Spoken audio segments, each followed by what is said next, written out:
আপনার চোখে যদি কান্নারত অবস্থায় এই ভিডিওটি দেখে চোখে পানি চলে আসে, আর এই মেয়েটির জন্য যদি আপনার কিছুটা অনুভূতি এবং সহানুভূতি সৃষ্টি হয়, তাহলে ভাই দেখুন, এই যুবক বয়সের এই মেয়েটি স্কুলে যেতে পারে না, সমাজের ঘর থেকে বেরোতে পারে না, আরো অনেক সমস্যা ভাই।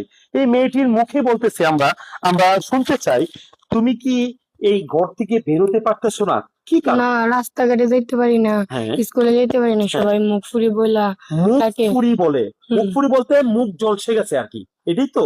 হুম আর কি সমস্যা হচ্ছে? তারপরে রাস্তাঘাটে তো যাইতে পারি না, মানুষ আচ্ছা, দেখলে হাসাহাসি করে। আর এটা তো তোমার আমরা সার্জারি পাঠাইছিলাম, এখন দ্বিতীয় সার্জারি যেতে পারতেছো না কেন? টাকা পয়সা নেই। টাকা পয়সার জন্য যেতে পারতেছে না ভাই। ভাই দ্বিতীয় সার্জারি 3 তারিখে ছিল, 3 তারিখ ডেট ওভার, আজকে 11 তারিখ ভাই। ভাই আসুন না ভাই, 10 মিলে করি কাজ, হারি জিতি নাহিলাজ।